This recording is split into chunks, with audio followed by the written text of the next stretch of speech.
Good afternoon, everyone. We're just going to give everyone a couple minutes, 1 minute to flow in before we kick off. But thanks for taking the time to join us today with Toolio, talking about allocations, so our newest module that we've released in addition to merch planning, item planning, and assortment planning, which I'm sure a lot of you are familiar with.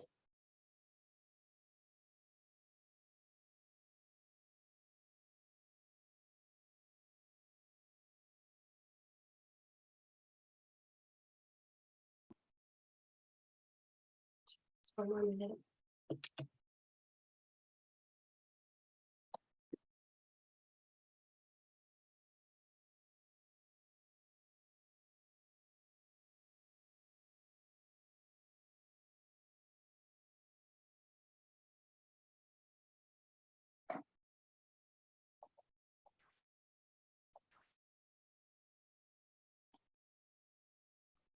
So as the last few people are trickling in, we can just start with some introductions and groundwork. So start with some housekeeping things as we go through. If everyone could put their questions in the Q&A section, you'll see that at the bottom of your Zoom screen. All of your questions will be submitted privately and answered privately to you. So if you could include the company you're coming from, just in case there is any follow-up that we need to do offline, that would be greatly appreciated. So for today, Peter will go through quick context, the demonstration, and then we will have time for questions at the end too. So any questions that we don't answer in the chat, we'll go over at the end. And it will be about 30 minutes of true content. And then, like we said, questions and answers at the end. If we can give you a little bit of time back, we will do that. So the goal for today is to share what we're seeing retailers doing in real examples, specifically related to allocation in our allocation module, and to provide allocation framework for you to use, whether you are a current customer, Toolio, or prospective customer looking to add this to your current tech stack. A little bit about myself, I'll be the moderator. So I'm Lacey Roadsart, the solutions consultant here at Toolio. I've been with Toolio for about 1.5 years, but prior to that, I spent 10 years in the retail industry at TJX. So started as an allocation analyst there, demand planner, senior planner, and then planning manager. So managing the merchandise financials, open to buys. Specifically, most of my time was spent at tjmax.com. And from there, jumped over and spent 5 years on the buying side. So buying mostly ladies swimwear and outerwear. So 5 years in planning, 5 years in buying. I've taken all of that experience, translated it to here at Toolio, and work with many retailers, like some of you that are on this call or coming to us, to work through the sales process. And once you're on the tool, to get up and running, get your processes into Toolio. I'm going to pass it over to Peter, who's the star of the show today. He has an extensive background in merchandise planning systems, so I'll let him take over from here. Thanks, Lacey. Yeah, hi everyone. Welcome to the webinar. We're excited that everyone is able to join and learn a little bit more about the allocation solution that we have at Toolio. A little bit on my background, I've spent about 18 years in the retail planning solutions and worked with some big customers in the past, specifically around retail planning and allocations, and worked with them to build out solutions that would satisfy their needs of allocating the right stock to the right store at the right time, maximizing their sell-through. And we basically taking all of those learnings and building it into the solution here at Toolio. We're quite excited about what we've got to show you today and what we've got on the roadmap coming up. So we will walk through a quick overview of how we see allocations working. And then we're going to step through a few examples. And when we talk about what we're going to look at is specifically strategies around allocating new products. It's sometimes the most difficult aspect of allocation is when you have no history on a product. What do you use? How do you get the product to the stores? And most importantly, how do you put it in the right stores with the best possibility of selling and maximizing that full price sell-through throughout the life of the product? At the same time, we also want to talk about managing core products for ongoing allocations. So you're not just allocating your new products, you are looking at an entire mix of products, and you have to allocate the core products as well as the new products into the assortment. Because we think about allocations from a projection perspective, in other words, we're projecting out demand and we're allocating to that demand, we want to understand what a product looks like throughout its entire life. How are we retrending it? How are we projecting that stock so that we can make some decisions about how much inventory we're going to be left over with? Do we need to mark it down? Do we need to promote it, etc.? So how do we manage the life cycle of the product? Additionally, we'll talk a little bit about how you can roll this all up. So once you have created all of these strategies and put them in place, you want to be able to see the bigger picture and understand what your current and future allocations look like. And then finally, we'll just wrap up and talk a little bit about how we utilize these strategies and can incorporate retrend and sophisticated elements such as AI in order to optimize your full price sell-through of your assortment. That's really the agenda we're going to go through today. As Lacey said, if you have any questions, please feel free to drop them into the chat. And we'll try and answer them either on the session today, or if we don't get through all of the questions, we'll definitely get back to you and answer those questions in a follow-up or in another session down the road. All right. So without further ado, let's talk a little bit about what we consider as allocation planning. As I mentioned previously, when we think about allocation planning, it is about creating a projection or a picture of how a product is going to sell for its entire life. The reason for that is that we believe allocation should be demand-driven. Because we are going to project demand for all of the products, we're able to then pull the stock to the various locations in the ideal quantities. Traditional allocation solutions would have pushed stock out, waited for it to sell, pushed some more stock out, and really managed things to a min and max level. By utilizing an allocation of demand, as it were, we're able to then project any rise or fall in the demand based on promotions or seasonality or any other factors that could be affecting a particular product in a particular location. And because we're able to do that, we're then able to pull the stock at the right time in order to have the stores or the locations filled with the correct amount of inventory before it is needed. So if we're running up to a promotion, the worst possible scenario we could have is that we don't have enough stock to satisfy that promotion. And what we're trying to do here is we're trying to project that promotion over here with the yellow, and we're trying to bring the stock in advance of that promotion so that your stores or locations are fully stocked in advance of those locations. In order to do this, we talk about allocation strategies. A strategy is around defining what the product is, where it's going, when it's going to be there, how much is it going to sell, and all of the constraining factors around how we might want to allocate that product. Once the allocation is in place or the strategy is in place, the system will then take over and it will then start projecting exactly when stock needs to leave the warehouses, when it needs to arrive in the stores, how much you need to transfer, etc., to get that stock in the right place at the right time. And not only that, but it will constantly reproject itself. So it'll be adjusting over time to account for the latest sales, the latest stock holding, the returns, and all other factors that could affect how much stock you need to have in all of your locations. All of this combines to produce an allocation, which puts the right product in the right place at the right time. And that's really what we're trying to achieve in our allocation planning process. Okay. So what we're going to do today is we're going to jump through all of this. Hopefully I'll answer most of your questions, but we'll just start with an overview of what an allocation plan looks like. If I think about what I want to achieve, ultimately, I want to be able to see by store, by week, exactly how much stock I'm going to have, how much I'm going to be allocating to the stores, what my sales are going to be, and really a full picture of exactly how that particular store is going to perform for the entire assortment of products that we've decided to allocate to it. The beauty of these sorts of grids is you can roll them up in any way, shape, or form. So if you wanted to look at it by product, by store, by week, however you want to look at it, you can pivot the data in whichever way and create reports that support your business process. We will obviously provide a bunch of reports out of the box that help you drive your processes. We're going to talk about a few of those, but ultimately what we want to see is how much stock is flowing into the stores, how much stock is flowing out of the DCs over time in order to meet the demand that you have in all of these stores. All right. As we said, all of this starts with the concept of an allocation strategy. And when you look at your allocation strategies over here, you will see a mix of products that can be filtered.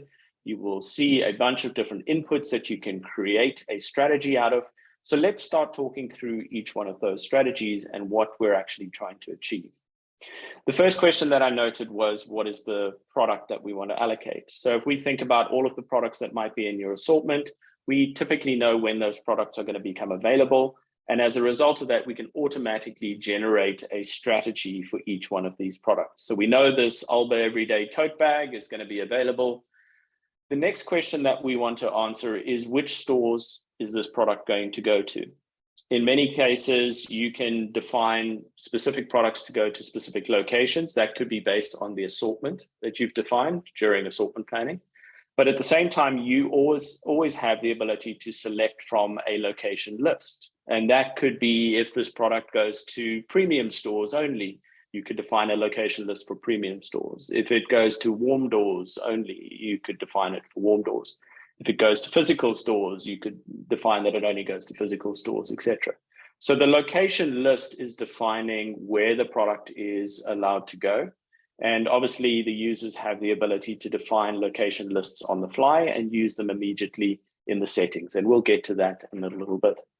So we know what the product is, and we know where the product is ideally going to go. The next question that we want to answer is, when is that product going to be available? So this is where we can define a start and an end date for a product. Obviously, a core product that you want to keep forever, you might just leave the end date empty. But in our scenario over here, we're introducing a new product, and ideally we want to sell it for a time period that we've defined. The beauty of defining a time period is that we can then project all the way through to the end of that time period, and we can answer the questions such as, how much stock am I going to be left over with in the DCs at the end of the ideal life of this product? That can trigger your decisions on, do you need to promote this product? Do you need to mark this product down, etc. So we know what, where, and when the product is going to be available. The next question that we have to answer is, how much do we think this product is going to sell? And this is where we have a variety of strategies. We'll talk a little bit about the item planning portion of it when we talk about core items. But if you're introducing a brand new product that has never sold before, there are a couple of strategies in our demand types over here that allow you to set an ideal strategy for that product, at least as an initial observation of how that product is expected to perform. And the two strategies we'll talk about here are the rate of sale and the total sales quantity. In this example with the rate of sale, I can define a rate of sale that I would expect on average per store, and the system will automatically balance that or weight that against how it believes each one of those stores is going to sell for that particular type of product. And we do that based on what we term as a location curve. A location curve essentially models similar products, and it determines what the productivity of those similar products are in the stores. And as a result of that, that 12 units could translate into 50 units per store per week in e-commerce, but maybe 3 units per store per week in a lower performing store. So we know what, where, when, and we know how much. Because of that, we have all the inputs that can then dictate a plan for this particular product. And if I just double click on it over here, the result of that plan is a projection. It's a projection of how much inventory you have, how much you're expecting to sell over time, how much you need to transfer in and out. And obviously I can start drilling down and I can see each one of my locations, and I can see exactly what is expected to happen in each one of those locations. As expected over here, we can see that our sales from our web channel are expected to be pretty high. So if that 12 units demand per store per week, we're coming up with a 59, at least in the first week for our e-commerce channel. And then as you can see, the other stores are going to obviously be a little bit less in this particular example, and that's based on the productivity we can expect out of those stores.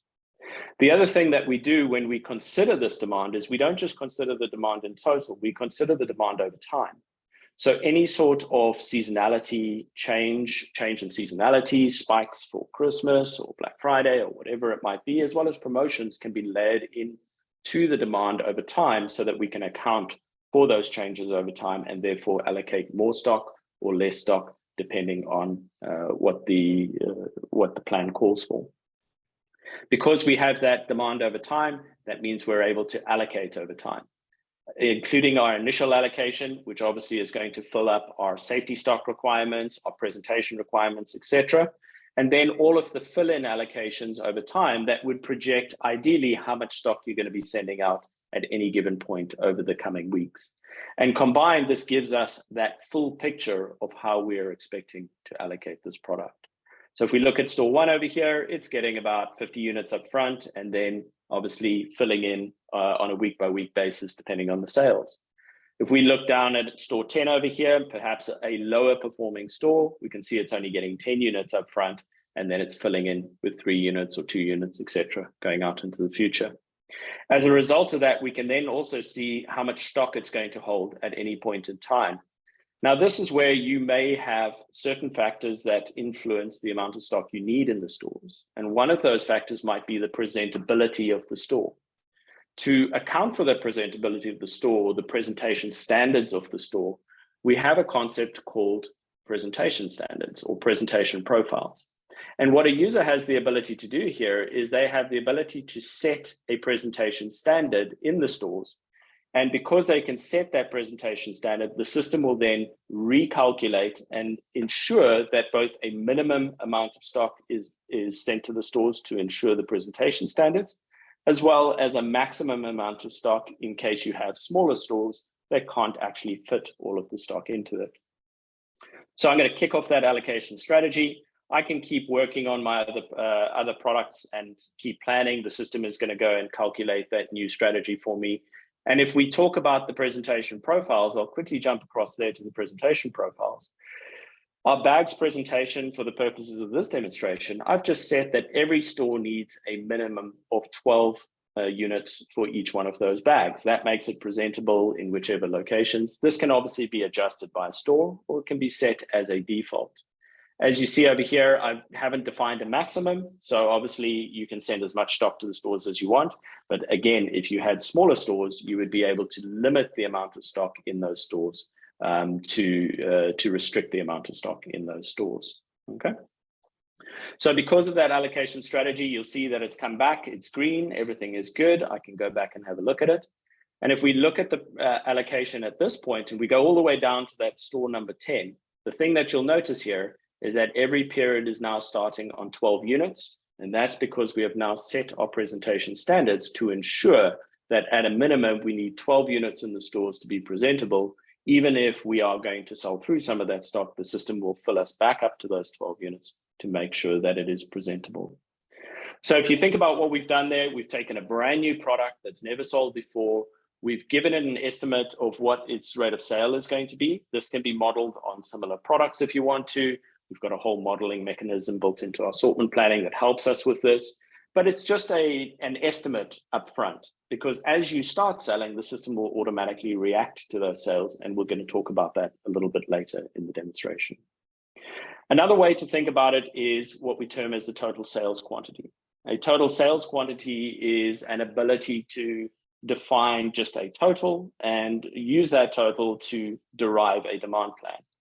This would be most commonly used where you have short life cycles, seasonal products that have only a defined amount of inventory that you have available to allocate.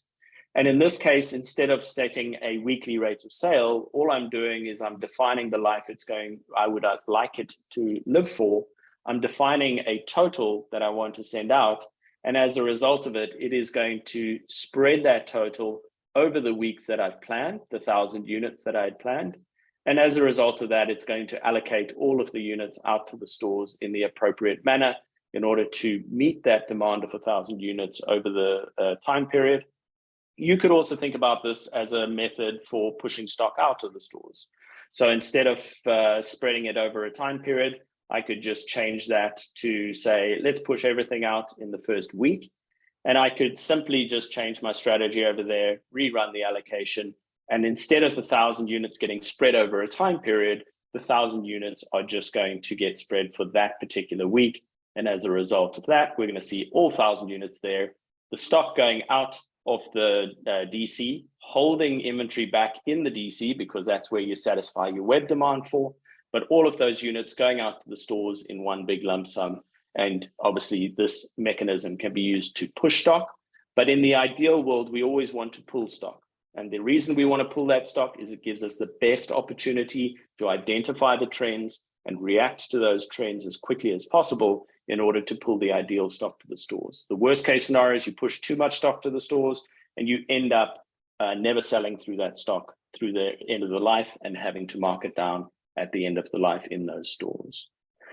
So that's a quick view of how easy it is to set up a brand new allocation strategy. The couple of inputs that we might want to talk about are things such as a sales curve, a location curve, and a size curve.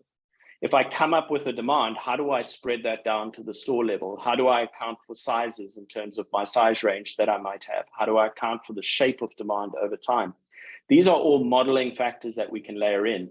And the nice thing about this is we can create these and reuse these models. So it's not like you have to come up with a new strategy every single time.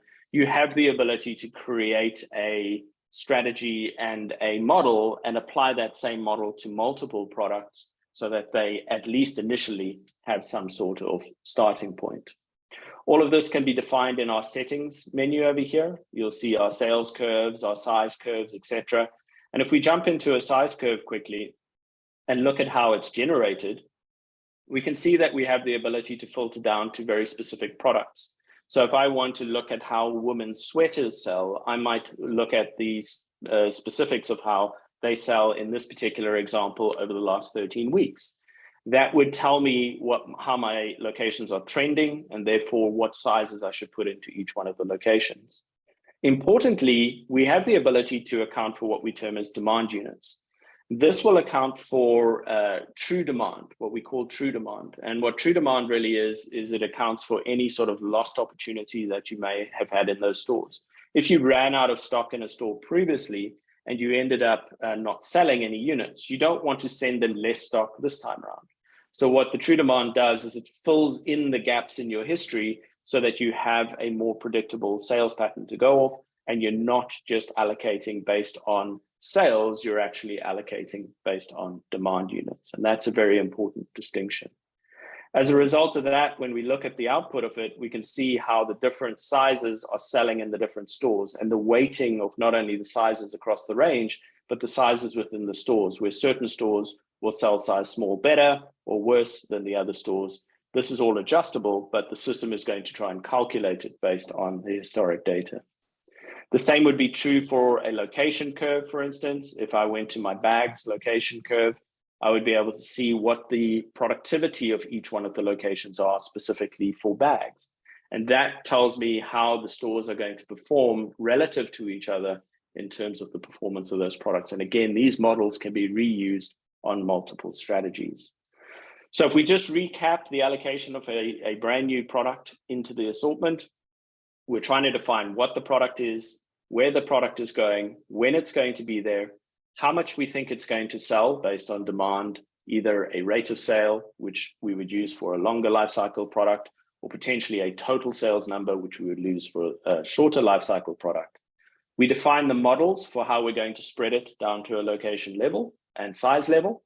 And we define our constraining factors, such as our minimum presentations, how often we want to replenish the stores, as well as how much safety stock we want to keep in those stores. And that, in a nutshell, is how an allocation strategy would work. All right. Just going to have a quick look. Any questions there that we want to answer, Lacey, or are we going to move on to the next one? We did have one come in from, and they were just asking when the allocation strategy start and end date, but the actual delivery days earlier or later than the start date, does the system automatically amend the pre-entered start and end date based 100%. off of the receipt date? Yeah, so when we consider the start and end date, we're expecting when the product is going to start selling, and then ideally when we want to sort of finish selling the product. That is our ideal window. Now, the system accounts for the lead times, the source warehouse or warehouses, if you have multiple warehouses sourcing the store, And it is accounting for when the stock needs to arrive to meet those sales. So if you start selling on August 6th, the stock is typically going to arrive the week before so that it can be in place in order to meet that August 6th start date. And that's why you'll see in most of these examples, maybe that's not the great one, let's go and look at this one. In most of these examples, you can see the stock leaving early, even though the sales are starting over here. The stock is leaving the warehouse early, and it is arriving in the weeks before the sales are expected to start. So it automatically accounts for that. One other point to this point is that you might have even though you're going to send it to all of your stores, you might have unique strategies within that. You might send it to certain stores a little bit early. You might also want to stock certain stores in a different way. And we can control that with our allocation strategy overrides. We could exclude specific stores if we don't want them to actually get this particular product. We could change the dates that we want to. And again, because this is Excel-like grids, you can just copy and paste those and just change the date for those dates, for those periods with the copy and paste.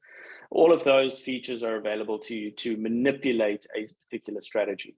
The goal of this is that these strategies can be set up long in advance of when the product is actually available. I could set this up as long as I know about the product and its sizing and the purchase orders that have been placed for it. I could set this strategy up 3 months in advance, and I could already know what my allocations are going to look like for my Christmas period or whatever the time period is that I'm allocating for. And that's the beauty of these allocation strategies. You can set up a strategy in advance, and the system will just execute on it as soon as the stock is available to actually allocate. Okay. All right. So that's an example of a new product with no sales and how we want to actually allocate it. The next question is, well, how do we deal with core items? The big differentiator between core items and new items or seasonal items is that in the core item scenario, we often have a historic basis on which to allocate. We have historic sales that we can utilize in order to generate the forecast. We're planning these products actively as part of our assortment planning process. We're ensuring that we are forecasting out into the future to generate our purchase orders and bring sufficient stock in to satisfy this product over a longer period of time.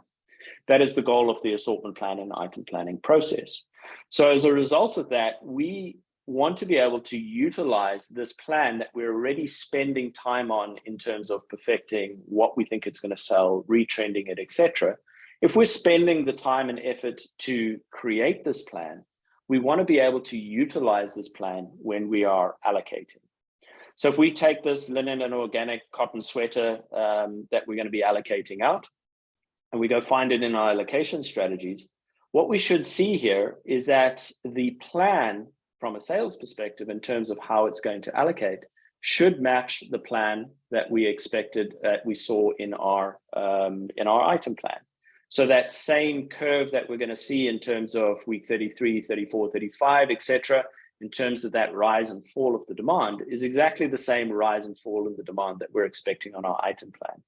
So this shows the relationship between the assortment planning process and the allocation process. As long as we are putting the effort into creating a forecast that we believe is reliable from an item planning perspective, we can utilize that forecast in our allocation process. And then it is just a matter of spreading that down to the location level to ensure that we're accounting for the correct mix down at the lower levels.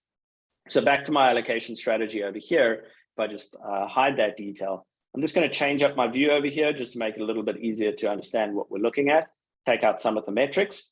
So when I start looking at a lower level, I can start seeing that this is also broken down by a size perspective. So the size curve is being used in order to break that demand down to the lower level. And as a result of that, we can see how the system is recommending to allocate out each one of those individual sizes to the stores based on how they're expected to sell, how much stock they currently have. So it's automatically balancing the exact amount of inventory that is needed to meet those sales over that time period.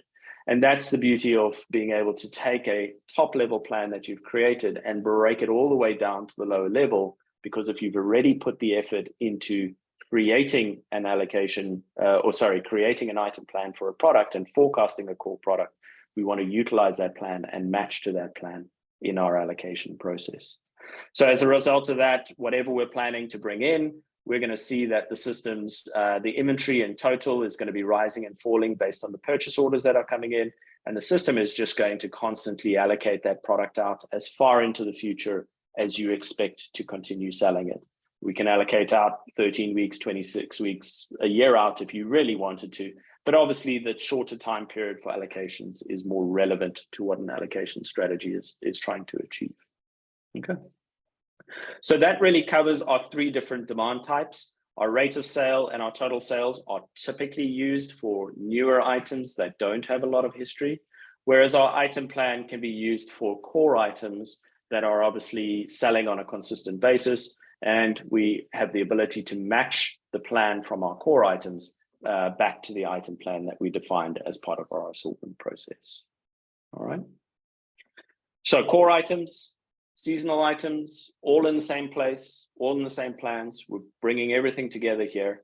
So the next question for us is, well, once you have a plan in place, how do we think about the life of that product? So if we look at this product over here, we originally launched this product back in June, and we're expecting to sell it all the way through to November. We launched it with a rate of sale plan. We expected to sell around about 30 units per store per week. We gave it a sales curve, we gave it a strategy and a size curve and everything else. So this should be a plan that is moving along fairly nicely. If we look at it in total, we can see that we've got our plan out there.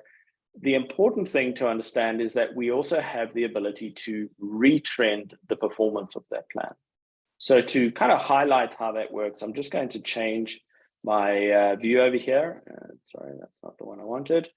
Just going to change my view to a retrend view. And what we're going to look at here is a view on how a product has performed in the past and what the system is expecting it to do in the future.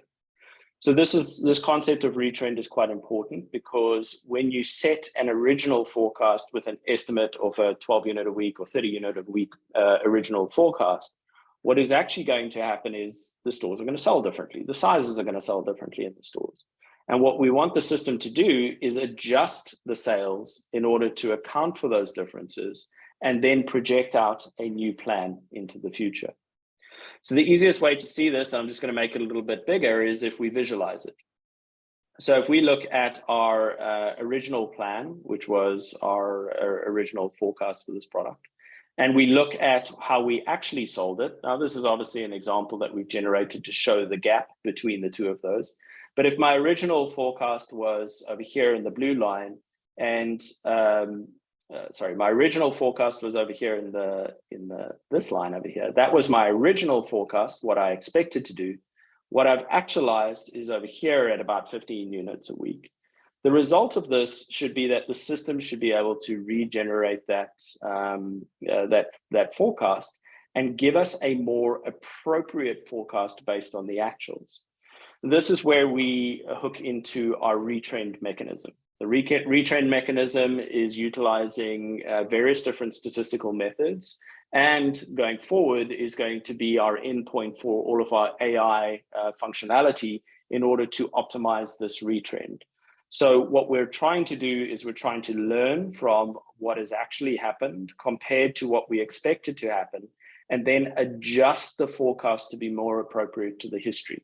And as you can see over here, the system, instead of the original forecast, which is the dark blue line, it is bringing the forecast down to a more appropriate level. And because it's constantly adjusting these levels up and down, it is constantly learning whether it needs to send more stock to certain stores or less stock to certain stores, more stock for certain sizes, less stock for certain sizes, because it is constantly retrending against the actuals, and it is constantly learning. And as a result of that, we're able to then look at what the projection is going to be. So if I were to project out further, let's go out for maybe the next 21 weeks, and I want to see what this product is going to do throughout its life, I obviously have the ability to then look at how much stock it's going to have at any point in time. I'll just use my basic flow again. I can see how much stock it's going to have, how much I'm going to be allocating out. and obviously where my stock goes out to the end of whatever time period I've forecasted it out to. So I can see how much inventory I'm going to be left over with in the DCs at that point in time. And if I know that I'm going to be left over with 1,400 units, and I can actually drill down to the detail of that and say, okay, how much am I going to be left over for the particular sizes, I can see which sizes I'm going to be in trouble with, and I can make some decisions about whether I need to mark those products down, whether I need to push those products to an outlet channel, or what do I need to do with those products because of that projection that the system is now giving me. All right. So the key concept to understand here is that the system is constantly evaluating actual sales versus planned sales. And it is going to retrend for you to account for changes in your mix, your size mix, your product mix, your shape of your demand, to account for seasonal lifts and promotional lifts. And it's constantly recalculating that to give you the optimal solution for how you need to allocate that product to the stores. All right. So what we've covered is an initial allocation. If we just go back to what we wanted to cover in the meeting, we covered our initial new product launches. How do we allocate a brand new product with a couple of inputs that we need to add? What do we do about managing core products, and how do we continue to allocate core products throughout their life? How do we manage the seasonality of products and manage the entire life cycle of those products so we can understand how it sells through its life? And now we get to think about all of the roll-ups. So when we started this webinar, we talked about being able to roll up the entire assortment and roll up all of these allocation plans to understand what we're looking like in each one of the stores. And this is where we can start generating various different views to understand what the performance is expected to be. So you can create your own views. We obviously have a bunch of pre-packaged views, which either show you timelines. Maybe you want to look at it from a top line perspective to understand, the demand at how much is going to be in the stores, how much is flowing out of the warehouses, how much is flowing into the stores at any point in time. So all of these views are completely adjustable from your perspective. You can drill down to it. You can drill down to the different levels so that you can understand how much stock you're going to have for each one of the categories, etc. A couple of other views that you might want to think about are, concepts of assortments. So where am I running short in terms of weeks of supply? And I can color code all of these views to be able to quickly and easily highlight where I have problems. Certain products are obviously well stocked, and other products I'm running into problems with. And as I move forward in time, I might see that instead of looking out, I want to look out sort of the next 6 weeks. What does that picture look like over the next 6 weeks? Am I improving? Am I running into problems? Am I running out of stock? What is actually happening? I can start seeing all of those different effects happening over time. Another view that people often like is, for instance, what does my color mix look like? So I might have different colors in different stores. And again, I can start looking at that from a 6-week time period. And as I go out into the future again, 8 or 9 weeks out into the future, do I see the picture improving? Am I getting more of the color mix into the stores that I want to? Is the color mix changing over time as I move from, say, winter colors into summer colors?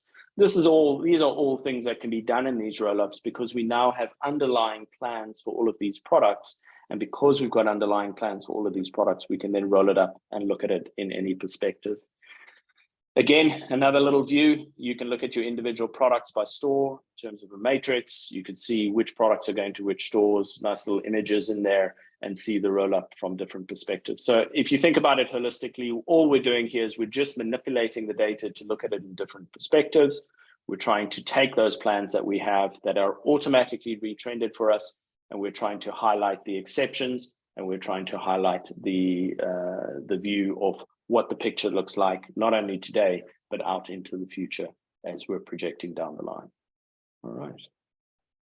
So that's allocations in a nutshell. As we talked about, the retrend is going to play a big part of this, our ability to retrend the sales of the products, and therefore optimize all the way through the life cycle of the product. That plays a lot into our AI endpoint. In this quarter, we're going to be releasing a lot more functionality in our AI endpoint. being able to retrend is one of the key aspects of it, but we're also using our AI functionality for clustering. We're going to be using it for general statistical forecasting and for AI forecasting. We're going to be using it for our markdown optimization in Q4. What this is our initial release of the endpoint that is going to calculate all of these heavy statistical calculations. And the first version of that is released in our retrend functionality that we have available today. Okay. So we've got about 15 minutes left before we need to start wrapping up. Hopefully that is a good overview of what the allocations module offers. And I'm going to open it up for any questions. Lacey, do you have any questions that we want to try and answer? Yes. So coming in to start, if the traffic in a new store location picks up, where do you lay a new expectation for this to update the sales curve?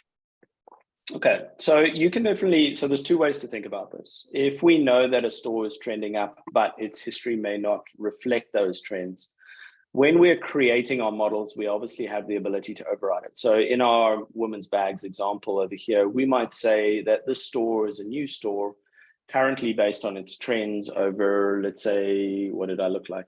I looked at a certain time period over here, the last 13 weeks. It is a new store. It may not have trended to expectation. The one simple way you have of doing this is adjusting your expected productivity in that store. So if you think it is going to behave more like store 8, you could always adjust the productivity in that particular store and adjust your location curve. The other way to think about it is as those trends are changing, when we talked about our example over here, and we talked about the retrend, as those trends are changing, the system's automatically picking up that the trend is rising. It's automatically accounting for those retrends. And because of that, it is able to then project out an updated forecast. So as every week, as we're getting more sales and more history into the mix, we are going to be taking that original forecast. We are going to be accounting for the actuals, and we are going to be adjusting the sales as they occur over that time period. So I think the mix of either pre-adjusting it based on our location curves, in our like-for-like stores, we're probably also going to be able to mix out how we like-for-like stores, so we could adjust it there. There's a couple of different ways to deal with that, but these two ways that I just showed you are probably the easiest ones to account for it. One of them is automated, which is the retrend. The other one can be predefined in the models that the user defines.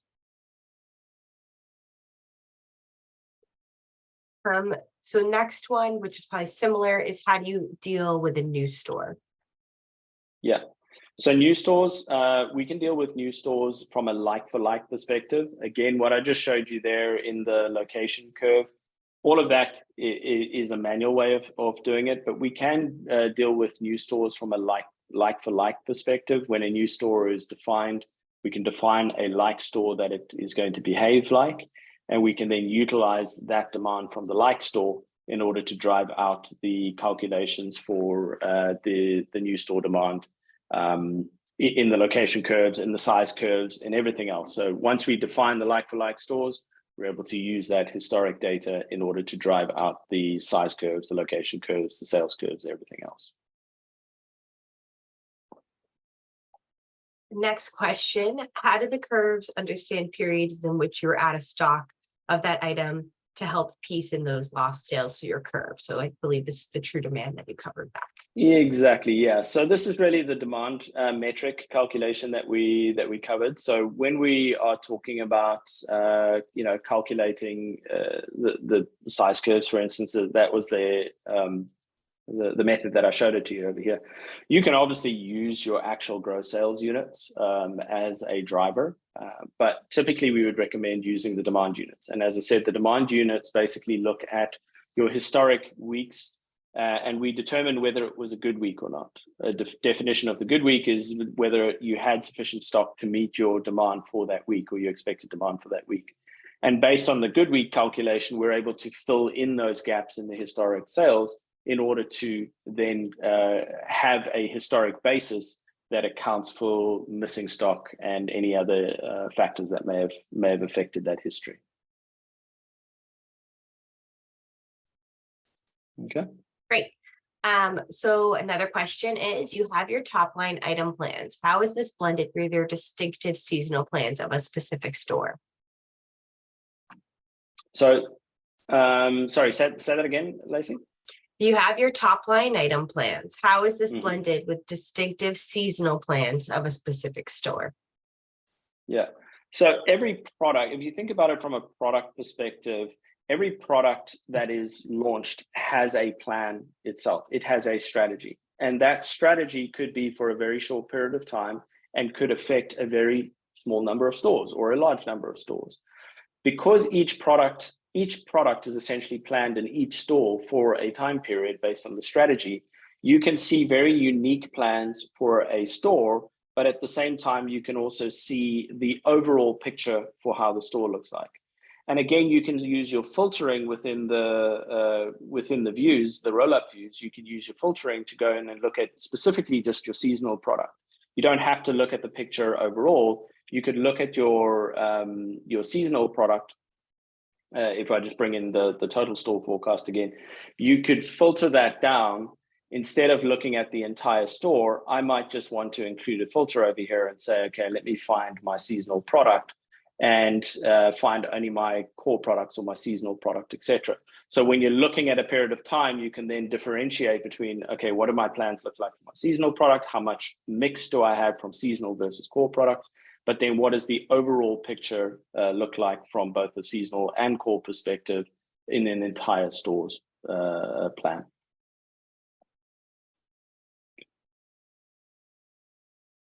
Another question, does the retrend only happen for demand type ROS and total sales? I'm assuming item plan sticks to the item plan. So the item plan sticks to the item plan at a total level. What it retrends is the mix down at the store SKU level. So if you have an item plan at a total level, it is still going to stick to that item plan at the total level. But if a certain store or a certain size is selling better or worse, it's going to adjust the mix and the contribution of each one of those sizes and those stores to the total. The total will match, but the mix underneath will change. From a rate of sale perspective or a total sales perspective, the entire plan will move up and down from the lowest level up to the top level. So you could have had an original plan, and that kind of highlights in this example, you could have had an original plan that was 30, 40, 50 units per week, but it has been lowered down to about, in this example, 15 to 20 units per week. And that's the difference between an item plan and a rate of sale or total sales quantity. Last question we have, is there a plan to include last year in allocations to get a year-over-year view? I believe this just goes back to our flexible metrics and attributes, if you want to review that for some people who might not be familiar. Yeah, so for most of the attributes, we obviously have flexibility in there in terms of what variants we want to include. Right now we haven't included the LY metrics. Again, a lot of the functionality in here is related to how the product is currently selling. The only products that you might have, a like for like from last year would be your core products, typically. And a lot of that information you can see in here. But from a total perspective, I can see where you would want to be able to see your like for like for last year. You don't necessarily have to see that in your item plan. You can see that in your merchandise plan. You don't have to necessarily only have the ability to see that in your allocation plan. You have the ability to see that in your item plan and your merchandise plan. But I hear they ask, it does make sense. It doesn't make sense on all of the products, typically because some of those products will not have a history from LY. But it does make sense if you're looking at an entire store, you want to be able to see LY. So it's definitely just an additional variant that we can add into allocations. Shouldn't be much of an effort for us to add that in. A few more questions coming in. Similarly to how you take lost sales into account, how does unusual or abnormal sales get adjusted down? Yeah. So obviously the retrend function is going to account for the abnormality in demand. In the models that are used for retrend, we do automatically account for outliers. And we do have the ability to deseasonalize those outliers as part of the retrend process. So It's not just about, just taking an average of what you historically did and applying that going forward. It does account for outliers, and it does account for those exceptional historic points, right down to a very detailed level. So a specific store, a sports team could come in and buy 15 of the same bag for their team, or whatever it might be. And those exceptional sort of circumstances could be will be picked up by the retrend models, and they would be seen as exceptions, and they would be excluded from the modeling that we do in the retrend functionality. And then how does this factor in categories that are overbought per the open to buy to pull back on the buys? So allocations is an execution model. Allocations in itself will highlight the problem to you because of the amount of inventory that you have, but it is not going to affect what you buy. The buying process is handled as part of our assortment planning and item planning functionality. That is where you're going to be able to reference your open to buy from your merchandise plan. That is where you're going to be able to reference your sell-throughs and make decisions about your categories and whether they're overbought or not. Once you have bought the stock, allocations is going to execute on that plan. So it's going to execute on what you currently have and what you have bought and what is actually confirmed as coming in. That is where allocations takes over, and it is responsible for ensuring that the right product is in the right place. It is not responsible for defining how much you need to buy in the future. Okay, and there's some good reasons for that. A lot of allocations can be run as an independent module.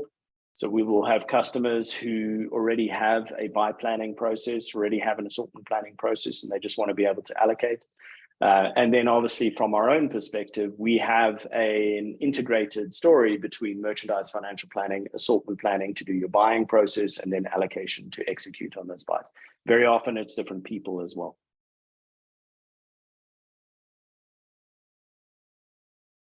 Another one, how does historical sales factor out discounts and markdown sales? Yeah, so that is an area that we have some functionality in, that we obviously have a lot more area to grow, or opportunity to grow in that area. You will have seen in some of the models that I showed you, you have the ability to look at your models from a unit perspective, or you can look at it from a full price retail ticket price perspective. So you can see the mix of how products sell when they are sold at full price versus a lower ticket price. So we do have the ability to mix some of that, but the type of sale is something that we can incorporate into the models, whether it is a full price sale, promotional sale, or a markdown sale, to mix out the models in a different way. So the units, as long as we can get the data that is appropriate, as long as we can get the data and each one of the historic sales is marked as either a full price sale, promotional sale, or a clearance sale, then we're able to account for that when we're building our models, and we're able to adjust our models as a result of that.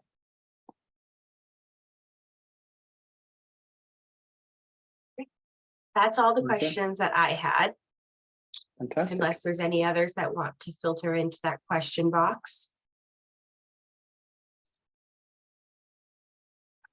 All right. That wraps it up from my side, Peter. If you have any final thoughts.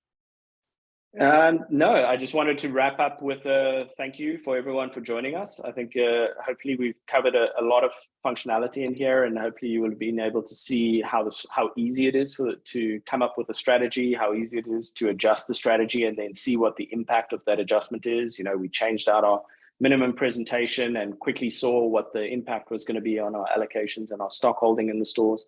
And that's all because of the way we've designed this. It is a strategy-based solution. So we set our strategies, and once those strategies are set, the system is going to be doing the projections. And once those projections are in place, we're going to get an ideal allocation to each one of the locations, accounting for space, accounting for demand, accounting for presentation factors, and any other constraints that there might be in place that affect the allocation of the stock to the stores. All right.